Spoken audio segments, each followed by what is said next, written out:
Bienvenido de nuevo. Hoy nos acompaña Alex Cranor, analista de mercados, autor y exgestor de fondos de cobertura, para hablar sobre la guerra de Irán y la reacción del mercado. Gracias por volver al programa. Gracias por la invitación, Glenn. Siempre es un placer acompañarte.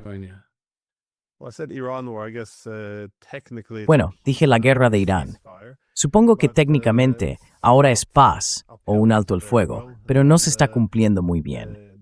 Las posibilidades de que esto pase de un alto el fuego a un acuerdo de paz real, quiero decir, tiendo a ser muy pesimista. Dicho esto, los mercados parecen ser muy optimistas. Es como si el conflicto y todas las causas subyacentes ya se hubieran resuelto. ¿Cómo estás evaluando esto, el alto el fuego que se ha alcanzado y la forma en que los mercados han reaccionado?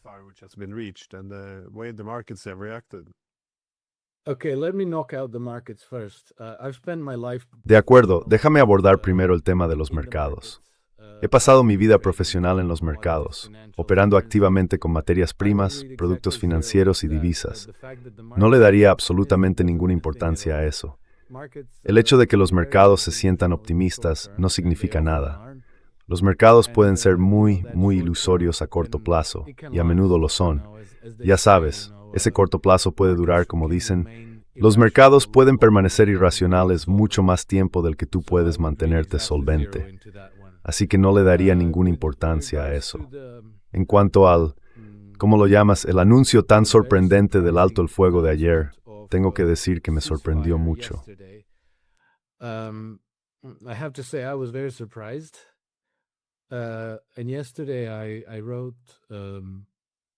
Ayer escribí un artículo para mi boletín y me llevó unas 3 o 4 horas terminarlo. Mientras escribía, seguía conectándome a Internet para comprobar cosas, hacer un poco de investigación, solo para asegurarme de que no estaba escribiendo disparates. Cuando llegué a la conclusión, mi impresión fue que es muy poco probable que el alto el fuego se mantenga, y que la probabilidad de que conduzca a la paz es prácticamente nula. De hecho, antes de pulsar enviar en ese artículo, me conecté a Internet una última vez y vi que el alto el fuego ya se estaba incumpliendo, que la narrativa ya se estaba desmoronando.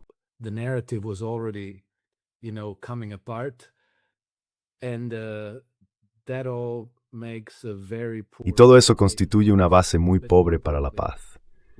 Pero más importante aún, siempre tenemos que volver a los incentivos fundamentales de la guerra en primer lugar.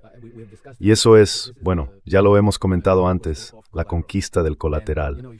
Y ya sabes, si sigues las noticias del día a día, pensarías que se trata del estrecho de Hormuz, de los derechos de las mujeres, de los velos, del ya sabes régimen clerical de Teherán, de la libertad y la democracia, del programa balístico, todas esas cosas.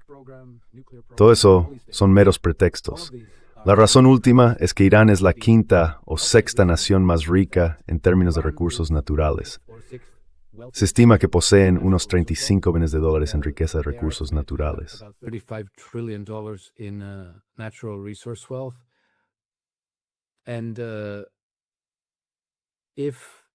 Y si el imperio occidental, que todavía cuenta con el apoyo de Estados Unidos como su brazo militar, si pudieran obtener el control político de Teherán, ya sabes, quizá reinstalando al Shah Reza Pahlavi al frente del gobierno, entonces esa riqueza en recursos naturales se convertiría en garantía para el cártel bancario occidental.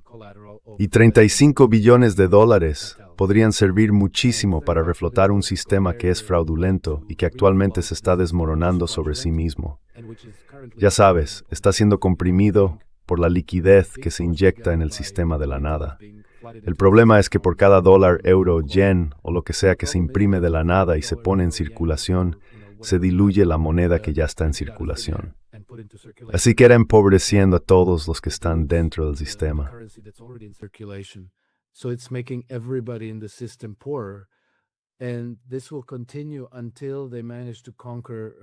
Esto continuará hasta que consigan conquistar nuevos colaterales rentables para que el sistema pueda volver a inflarse y despegar de nuevo.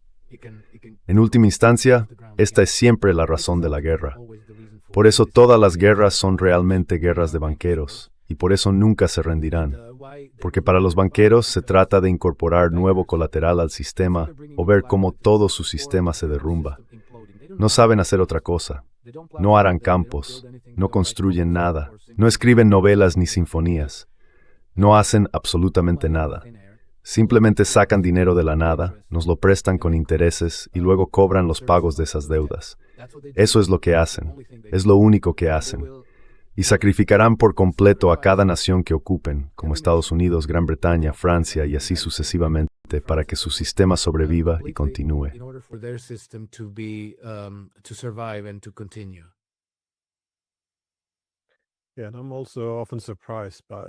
Sí, y también me sorprende a menudo cómo la gente se deja llevar por los relatos.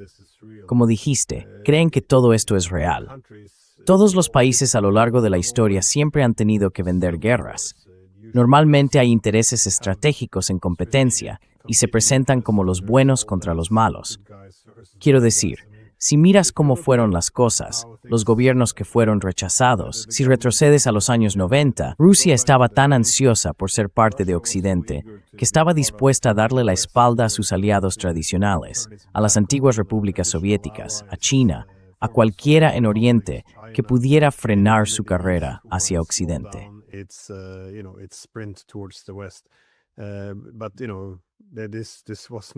Pero esto no fue suficiente, porque de nuevo se trata del tamaño del país, igual que China. Cada vez que criticábamos a China yo decía, ellos reclaman Taiwán. Bueno, siempre lo hicieron. Nunca dejaron de reclamar Taiwán. Reconocimos que Taiwán forma parte de China. Lo que cambió fue el tamaño de la economía china, se volvió más poderosa. Y como dijiste con Irán, creo que podrían abrir un club de striptease en cada calle y adoptar todas las leyes que tenemos en Occidente, y aún así no serían aceptados. Pero por el otro lado de la moneda, ya sabes, apoyaremos un genocidio, lo hemos demostrado. Pondremos a un líder del ISIS en Siria.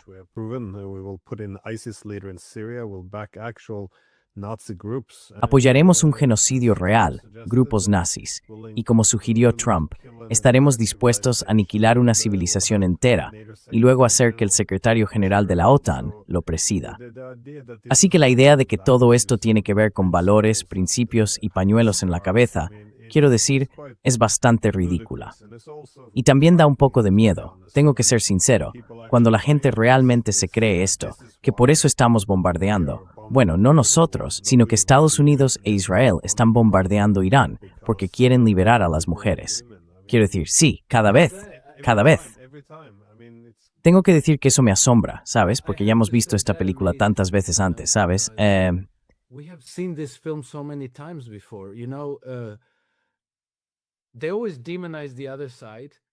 Siempre demonizan al otro bando para justificar la guerra. Pero hace solo unos años hacían lo mismo. Cuando querían entrar en Siria, Bashar al-Assad era la peor persona del mundo. Estaba matando a su propio pueblo. Y antes que él, fue Muammar el-Gaddafi.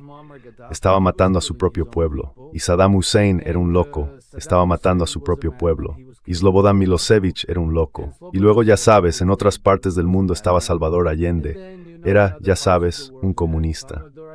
Horrible. Tenemos que ir a matarlo también. Y Daniel Ortega era horrible, había que eliminarlo.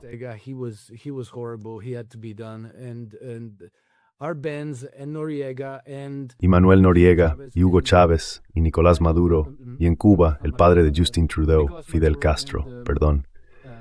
Ya sabes, siempre es lo mismo. Creamos a estos villanos y luego fingimos que vamos por el mundo matando dragones, combatiendo el mal, para hacer del mundo un lugar seguro para la democracia, los derechos humanos, el progreso y todo eso. Pero es como si nadie mirara atrás para recordar estas historias y luego se preguntara, bueno, ¿dónde exactamente hemos creado este brillante ejemplo de una democracia próspera? Mira dónde está Siria hoy. Está en manos de un terrorista de Al-Qaeda que hasta hace poco tenía una recompensa de $10 millones por su cabeza.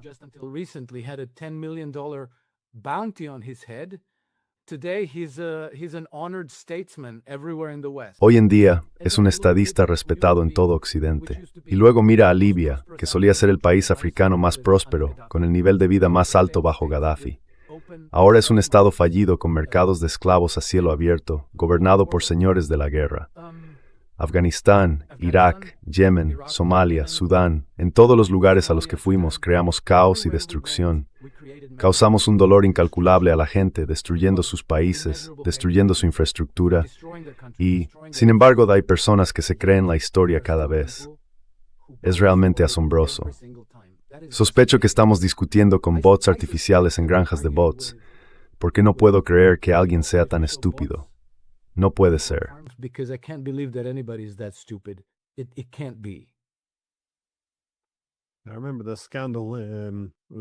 Recuerdo el escándalo. Hubo unos documentos de la CIA que se filtraron, creo que por Wikileaks, que mostraban que en Afganistán la guerra estaba perdiendo atractivo. La ocupación estaba perdiendo atractivo entre los europeos. Así que la CIA sugirió, presentémoslo como una cuestión de derechos de las mujeres, porque eso es popular en Alemania, Francia y los países donde estaban perdiendo interés. Y ya sabes, ni siquiera hacían falta las filtraciones. Ese es su trabajo. Hay que vender una guerra. Quiero decir, es que, no sé, me he desviado. Siempre me sorprende ver que la gente realmente se cree todo eso.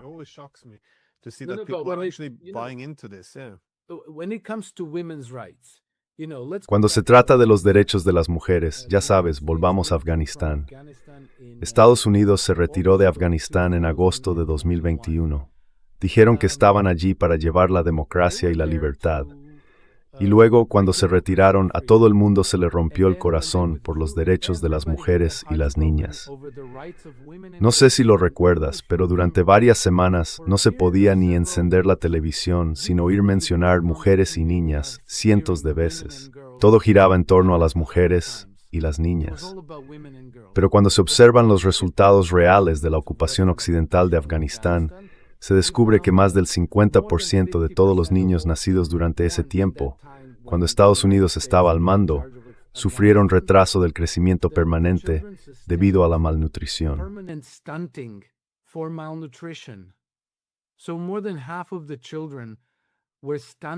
Así que más de la mitad de los niños quedaron con retraso en el crecimiento por desnutrición de por vida, porque las mujeres no tenían suficiente comida para darles a sus hijos. Entonces, ¿para qué estamos apoyando a las mujeres y a las niñas? Para que tengan cuentas en OnlyFans y se conviertan en profesionales que dirigen, no sé qué, desde sus cubículos, yendo y viniendo de la oficina cada día. No lo entiendo. Pero lo frustrante es que siempre hay un sector de Occidente dispuesto a tragarse absolutamente cualquier mentira que les echen.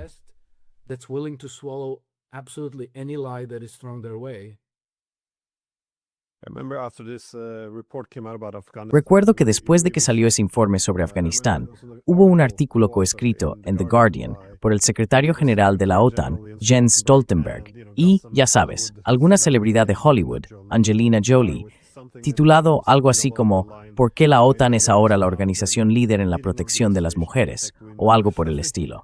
Quiero decir, no te lo puedes inventar. Pero, ya sabes, la gente quiere creerlo, y eso es importante. Es la naturaleza humana. Quieres verte a ti mismo como uno de los buenos, que lo que haces, en lo que participas, lo que se hace en tu nombre, tiene un propósito mayor que unos intereses horribles y egoístas. Pero déjame preguntar por este alto el fuego, porque una de las razones por las que empezó con mal pie fue, obviamente, el Líbano.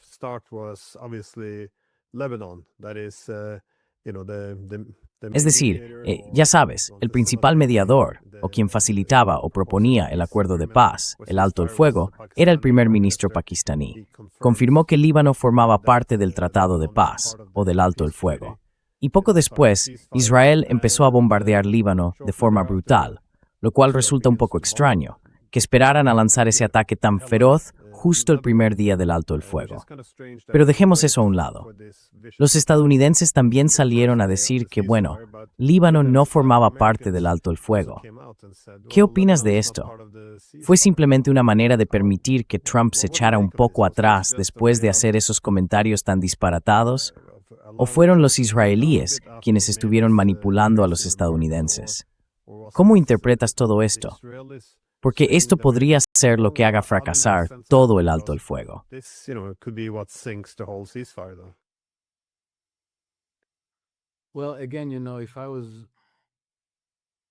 Bueno, de nuevo, ya sabes, si fuera a ser caritativo con la administración Trump, cosa para la que ya no veo ningún motivo, pero si pensara desde su punto de vista y fingiera que tenían algún objetivo constructivo en mente, diría que esta ha sido una derrota tan embarazosa para ellos que de cara al público interno necesitan fingir que están al mando, que tienen el control, que fue Irán quien acudió a ellos suplicando un alto el fuego y que son ellos quienes dictan las condiciones de las negociaciones del alto el fuego.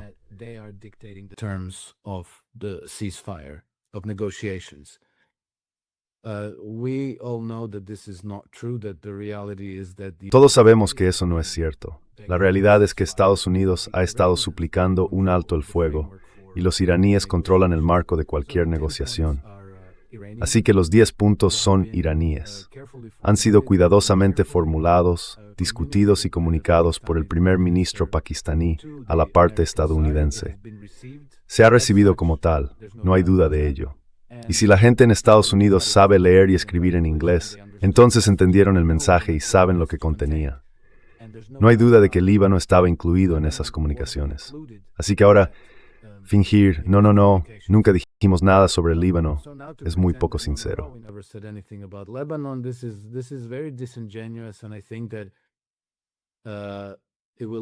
Y creo que esto solo influirá en aquellos consumidores del ciclo informativo que no prestan mucha atención a los acontecimientos y que no tienen una capacidad de concentración mayor que la de un pez dorado. La mayoría de la gente puede darse cuenta de que hay un engaño. ¿Por qué?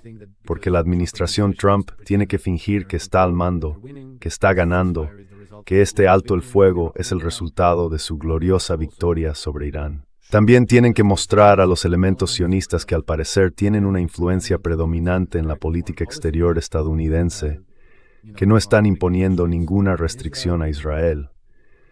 Pero si fuera más crítico, diría que esto es muy típico, que Estados Unidos es realmente incapaz.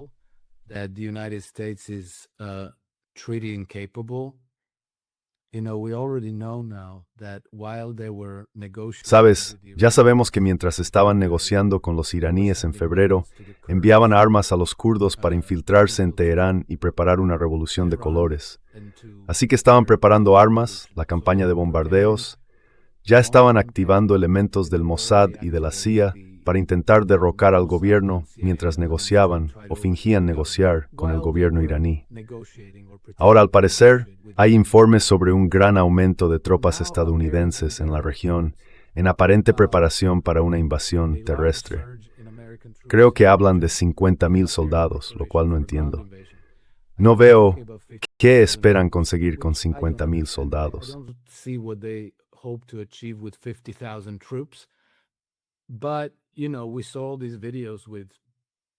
Pero, ya sabes, vimos esos videos con helicópteros Chinook y otros transportando tropas estadounidenses desde Estados Unidos hasta la región del Golfo. ¿Por qué motivo? No es para hacer un picnic, obviamente. Están viniendo para intentar arrebatar el control del Golfo Pérsico y del Estrecho de Hormuz a los iraníes. Pero necesitan tiempo para eso, ¿verdad?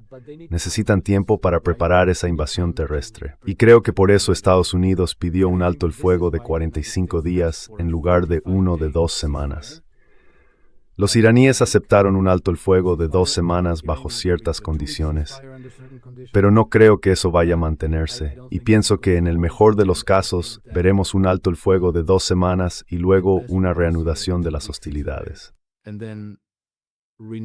Renewed hostilities.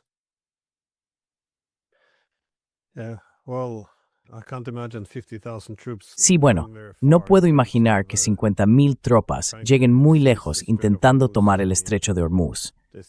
Quiero decir, como dijo Lindsey Graham, una vez que tengamos el estrecho de Hormuz, vamos a ganar una fortuna.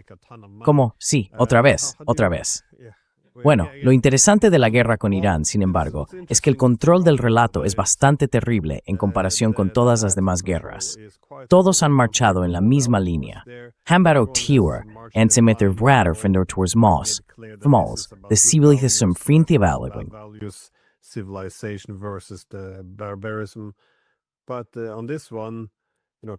Pero en este caso, Trump sigue haciendo referencias como oh, vamos a quedarnos con todo su petróleo y vamos a destruir su civilización. Es un poco como Venezuela. Creo que los europeos habrían estado completamente de acuerdo si simplemente hubieran cambiado su lenguaje, dejado de hablar del petróleo y hablado más de democracia, libertad o derechos humanos o algo así. Entonces habrían podido respaldarlo con todo su peso. Pero ¿cuál es la relevancia económica entonces? Es Stretch de Hormuz. Intis sens steppersting en theorem mater. I guess political economy might be more apt. Okay, so that's the part where I'm a little bit. Vale, esa es la parte en la que estoy un poco confundido. Quiero decir, no es confuso cuál es el impacto del cierre del estrecho de Hormuz. Eso es casi obvio, ya sabes. Una quinta parte del suministro mundial de petróleo queda restringida. Aproximadamente una quinta parte del suministro de gas natural también, un 20% del gas natural. Esto es mucho más grave. El petróleo seguirá fluyendo, pero el gas natural no. Aparentemente, la capacidad de Qatar para exportar gas está ahora completamente paralizada y probablemente no se restablecerá muy pronto. Y luego está la cuestión de la urea, ya sabes, la materia prima para los fertilizantes artificiales. El resultado casi inevitable será la hambruna en amplias zonas del mundo.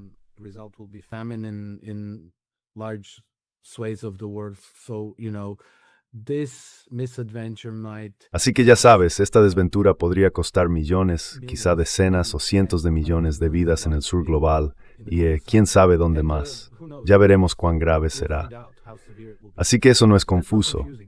Lo que sí resulta confuso, Glenn, es que ya sabes, no fue hace tanto, fue en enero de este año cuando Trump llevó a su delegación a Davos y prácticamente declararon la guerra al globalismo. Dijeron que la globalización había fracasado. Hablaban de implementar el sistema estadounidense de economía política. El secretario de Comercio Jameson Greer en sus declaraciones mencionó explícitamente a Alexander Hamilton y Abraham Lincoln y así sucesivamente. Así que para mí pensé, vale, esto no podría ser más claro ni más explícito. La administración Trump ha dejado muy claras, muy categóricas sus intenciones. Very clear, very categorical, and so this must be it, what does that mean? Y así que esto debe de ser, ¿sabes? ¿Qué significa eso? Adoptar el sistema estadounidense de economía política significa que traes tu capital y tus recursos de vuelta a casa. Impones aranceles para crear un mercado protegido para tus fabricantes y los pequeños negocios familiares.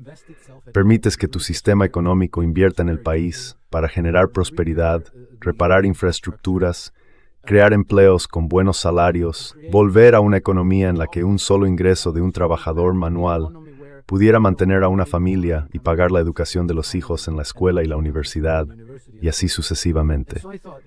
Y pensé que eso tenía todo el sentido del mundo. En cierto modo lo creí, porque Trump ha hecho esos comentarios repetidamente durante muchos años. Over many years, and then he's been trying to. Y luego ha estado, ya sabes, intentando, esto lo sabemos por fuentes internas. Por ejemplo, el coronel Douglas McGregor fue un miembro del círculo interno en la administración anterior, y parece que Trump quería claramente traer de vuelta a casa a las tropas estadounidenses de Siria, Irak y Afganistán, lo cual también forma parte de todo esto. Quieres traer a tus tropas de vuelta. No quieres malgastar los recursos de la nación patrullando el mundo y manteniendo cientos de bases militares por todas partes. Y luego Trump también quería traer de vuelta tropas incluso desde Alemania. Y sabemos que en 2019 hubo una enorme presión sobre él para ir a la guerra contra Irán, y dijo que no, lo rechazó. Así que yo estaba algo inclinado a creer que era sincero, que realmente quería apartarse de ser el hegemón global. Turn away from being the global hegemon.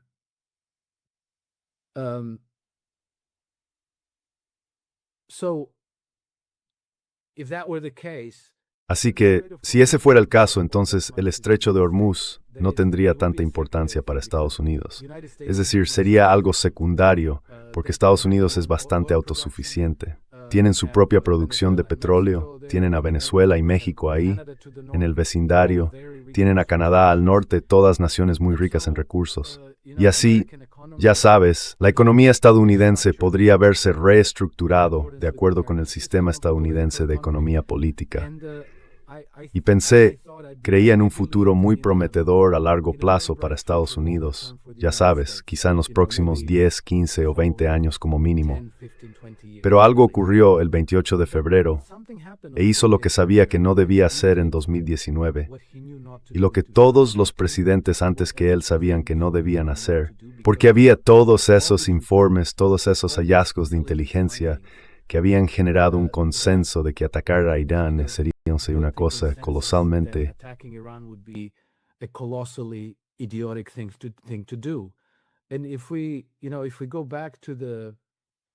Y si volvemos a aquel famoso discurso del general Wesley Clark, cuando dijo 7 países en 5 años, ¿verdad? El plazo de esos 5 años empieza en 2001, lo que implicaría que el plan neoconservador para Irán era cambiar su régimen antes de 2006. Bueno, ya han pasado 20 años desde entonces, lo que significa que toda esa presión, todo ese ardiente deseo de tomar el control de Irán, nunca se materializó, porque nadie se atrevió, porque todos sabían que sería una misión suicida. Y creo que también lo hemos comentado en tu podcast. Era evidente que sería una misión suicida porque Irán tenía todo tipo de capacidades para convertir aquello en una catástrofe para Trump. Así que estaba convencido de que no lo haría, porque ¿quién sería tan estúpido? Nadie.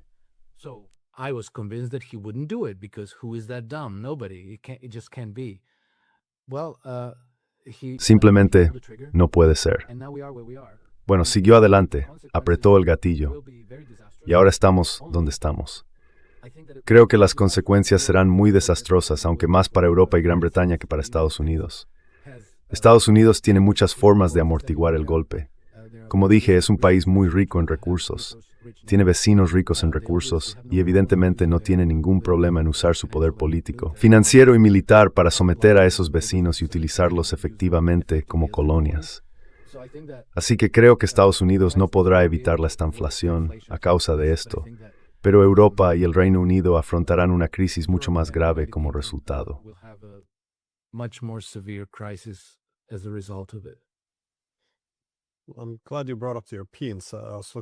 Me alegra que hayas mencionado a los europeos. De todos modos, estaba buscando una forma de enlazar con ese tema. Me preguntaba cómo se verán afectados por esto, porque Trump no se equivoca. Aunque él inició la guerra, no son los Estados Unidos los que dependen tanto de esto, sino Asia y Europa. Y acabo de ver, hace 2 o 3 días, un artículo en el Financial Times con un titular que decía algo así como que los fondos de cobertura están haciendo apuestas récord contra las acciones europeas. En otras palabras, están apostando a que las cosas se van a torcer en Europa bastante pronto. Así que, ¿cómo evalúas esto o cuáles son tus expectativas? Porque incluso si este alto el fuego se mantuviera y la guerra terminara, ya se ha causado mucho daño. Y por cierto, el estrecho de Hormuz sigue cerrado. Entonces, ¿cómo interpretas lo que va a pasar con Europa ahora?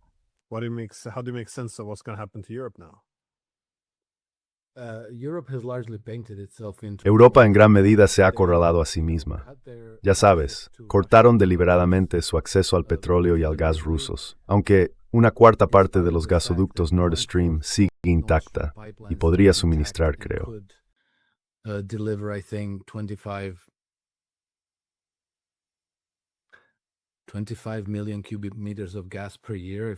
25 millones de metros cúbicos de gas al año, si no recuerdo mal. En fin, es algo así como 100 millones o 1000 millones de pies o metros cúbicos. No recuerdo la cifra exacta, pero es muy grande. Una cuarta parte de eso aún podría entregarse a Europa, pero no la aceptan porque ya sabes, los hidrocarburos rusos no son dignos. Somos demasiado buenos para eso. Y así no hay acuerdo, incluso a costa de destruir la economía europea. En su lugar, decidieron depender principalmente de Qatar y de Estados Unidos. Ahora sabemos que Qatar tampoco puede suministrar nada, y también sabemos que Estados Unidos podría chantajear a los europeos para obtener acceso al gas natural. Así que realmente se han metido en una situación muy, muy difícil.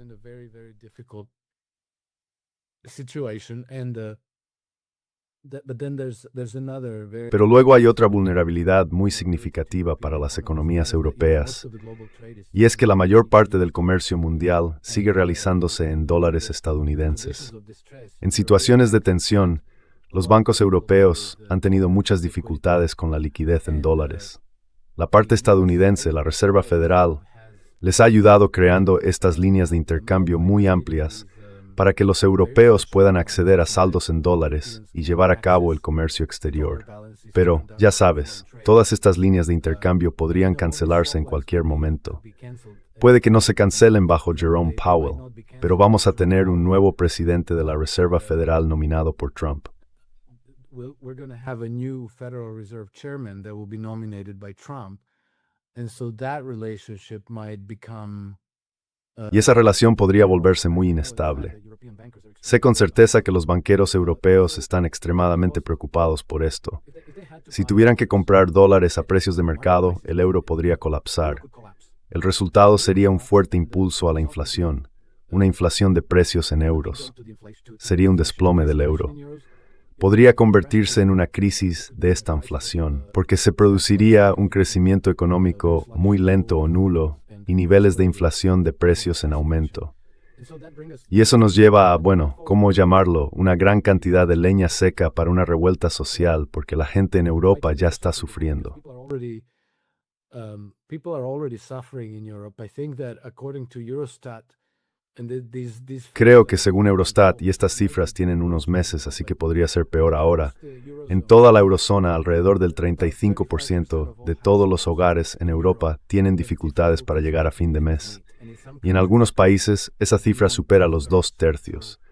Así que 2/3 de todas las familias tienen dificultades para llegar a fin de mes. Eso no es prosperidad.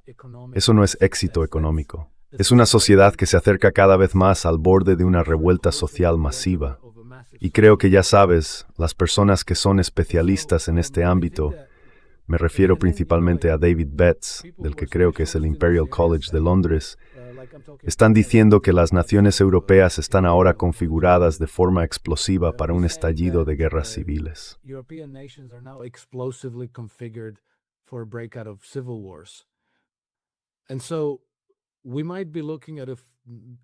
Podríamos estar ante revoluciones, levantamientos sociales o incluso guerras civiles en muchos países europeos. Creo que el establishment gobernante intentará evitarlo orquestando una gran guerra contra un enemigo externo. Y creo que todos sabemos lo que eso significa. Todo el continente se está preparando activamente para una gran guerra contra Rusia. Esa guerra podría durar unos años. Pero a menos que nos opongamos de manera muy decidida, y podría acabar compartiendo el mismo destino que Austin. Europe might share the same destiny as Ukraine.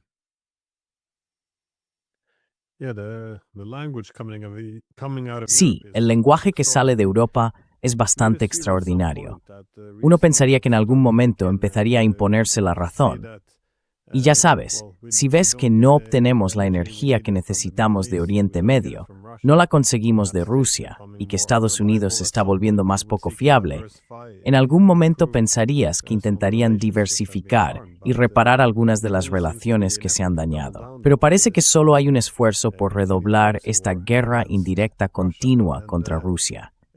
Creo que uno de los detonantes podría ser estos intentos de incautar barcos rusos, lo que ahora verán como un posible punto de ignición, o incluso permitir que el territorio de Finlandia o de los estados bálticos se utilice para atacar a Rusia por el norte, o los escandinavos, en su caso. Sí, ¿cómo ves que se reconfigura el mundo? Porque no son los únicos.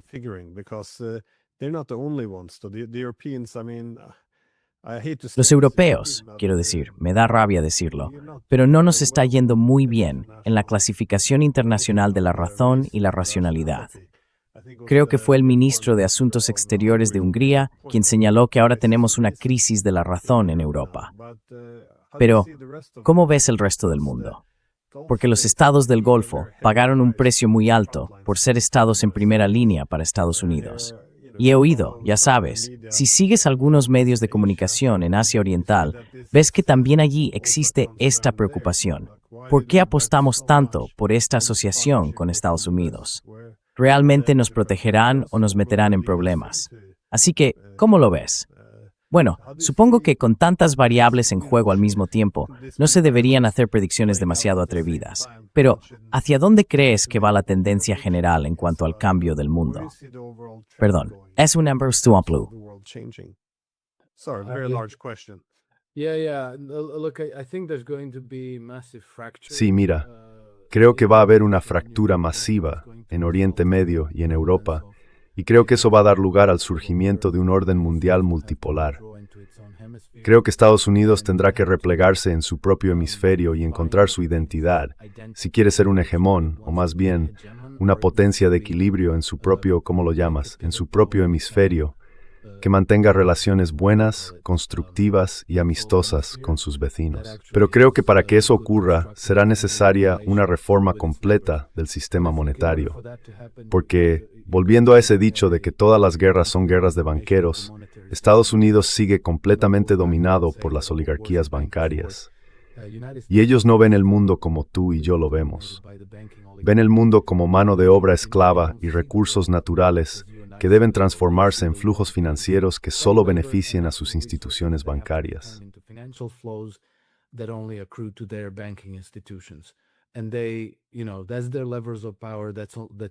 Y ese es su instrumento de poder. Es lo único que saben hacer, y es el único plan que tienen. Pero con respecto a los estados del Golfo que mencionaste, me parece bastante sorprendente. Creo que Henry Kissinger dijo célebremente que es muy peligroso ser enemigo de Estados Unidos, pero que ser su amigo es fatal. Y creo que ahora están aprendiendo que esto es realmente cierto. Les ha llegado su turno. Pensé que Arabia Saudí se habría dado cuenta de esto, al menos un poco, porque ha sido víctima de algunas puñaladas por la espalda, bastante desagradables por parte de los Emiratos Árabes Unidos e Israel. Han estado estableciendo puestos militares en Somalilandia y en el sur de Yemen, prácticamente rodeando a Arabia Saudí y haciéndola muy vulnerable a quedar aislada del comercio mundial.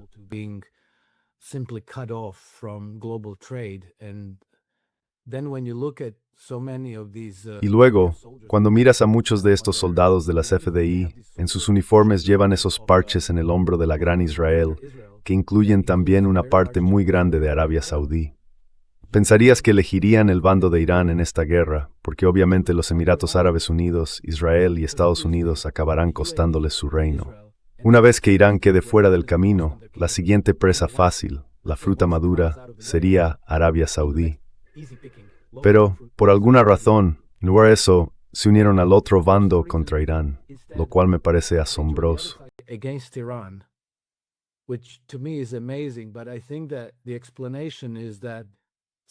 Creo que la explicación es que Arabia Saudí tiene, no sé exactamente cuánto dinero, pero creo que más de $1 billón depositado en sus cuentas en el Banco de la Reserva Federal de Estados Unidos. Y han visto lo que los banqueros occidentales se atreven a hacerle a Rusia, aunque Rusia sea una potencia nuclear.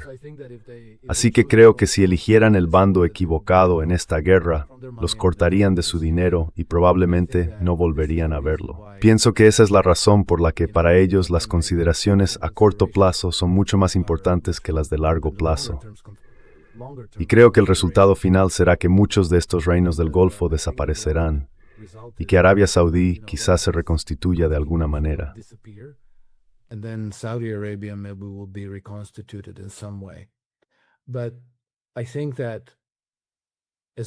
Creo que, en lo que respecta a Irán, Rusia y China, probablemente no tengan más opción que llevar estos conflictos hasta el punto de crear una arquitectura de seguridad completamente nueva y diferente en el continente euroasiático. Porque esta geopolítica de estilo británico, en la que se fomentan guerras constantemente en todas partes, enfrentando a cualquier poder contra otro para mantener a todos débiles y divididos, y asegurándose de que sigan siendo clientes de los bancos occidentales, las corporaciones occidentales y el complejo militar industrial occidental, creo que eso tiene que acabar. Solo está generando millones de víctimas de guerra, economías destruidas, crecimiento asfixiado y desarrollo estancado. Y creo que la gente ahora entiende que, si se permite que esto continúe, siempre tendrá exactamente los mismos resultados que ha tenido durante los últimos 200 años. Sí, exactly the same results as it has done over the last 200 years. Yeah. No, but you mentioned before that you were optimistic about Trump. Mencionaste So, antes que eras essentially optimista what respecto a appear to be Trump, por lo que economic parecían ser nationalist políticas policies, nacionalistas económicas fit into que encajaban en el American sistema system. estadounidense So más thinking, amplio. Alexander Hamilton, Así que Henry estoy Clay, pensando en those Alexander Hamilton, system Henry followed Clay, with toda esa Friedrich tradición List que and continuó others, con Friedrich List y but, otros. Pero ahora parece que incluso la guerra con Irán sigue una lógica diferente, una que remite al imperio. Porque si observas toda la infraestructura que está siendo atacada en Irán, los ferrocarriles, los puertos, gran parte de ella forma parte del corredor que conecta Irán con Irak. is the corridor that connects Iran with China, but it's also the international north-south Pero también transportation está corridor el corredor which internacional de connects transporte Iran with norte-sur, Russia que and conecta Irán con India. Rusia So e this India. is, Así que parece que la forma en que están priorizando esta infraestructura, que se ha ido desarrollando a lo largo de los años, consiste básicamente en destrozar todo el proyecto de la Gran Eurasia. Y por supuesto, si no puedes cambiar el régimen de Irán y convertirlo en una nueva Siria, fragmentada y caótica, al menos destruye toda la infraestructura. No estoy seguro de si lo ves de la misma manera. ¿Crees que esto sigue siendo una guerra dirigida solo contra Irán? ¿O piensas que Rusia y China también son objetivos aquí? Oh no, this juggernaut never stops. oh no, no. I think that if Este gigante nunca se they detiene. manage to Creo que si logran derrocar al gobierno de Vladimir Putin en Rusia, usarán a Rusia contra China exactamente del mismo modo en que usaron a Ucrania contra Rusia. Ya sabes, se apoderan del poder político en un país y luego utilizan el poder económico y militar de ese país para volverse contra la siguiente víctima. No fueron ellos mismos a luchar contra Rusia. Militarizaron y armaron a Ucrania para luchar contra Rusia. Y si tuvieran éxito y la wall sin a Rusia contra China. Y les fueran probablemente aislarían a Rusia de extraño to the war. north-south international transport corridor, they would force Russia again to depend. Volverían a obligar a Rusia a depender de las rutas comerciales del Ártico y del Canal de Suez, y seguirían utilizando su estrategia de dividir para gobernar hasta alcanzar una hegemonía completa y total sobre el continente euroasiático. Es decir, esta es la política maquinderiana que se remonta, diría yo, probablemente a más de 100 años atrás. Cuando los británicos perfeccionaron este sistema de usar constantemente guerras e intrigas para enfrentar poder contra poder, manteniéndolos a todos débiles para poder dominarlo todo. Y ya sabes, no hay un momento en el tiempo o en el espacio en el que digan, bien, de acuerdo, ya tenemos un gran imperio, tenemos un montón de colonias muy ricas que explotamos, podemos detenernos aquí. Nunca se detienen. We can stop here. They never stop. And whenever any nation becomes a bit more Y cada vez que una nación se vuelve un poco más poderosa, un poco más próspera, ya sabes, algo así como Libia, que quiere que la dejen en paz, que quiere desarrollar su economía en beneficio de su propio pueblo, tiene que ser destruida. Porque ya sabes, esa malignidad nunca descansa. Siempre está buscando objetivos que atacar. Por eso estamos en este estado de guerra permanente ahora. Y ya sabes, todas estas guerras vienen de Occidente. No están siendo instigadas por Irán, ni por Siria, ni por Rusia. Siempre es Occidente el que fomenta estas guerras. Estoy de acuerdo. Sí, y la dinámica siempre lleva de nuevo a los centros financieros, a las oligarquías bancarias. to the financial centers, to the banking oligarchies.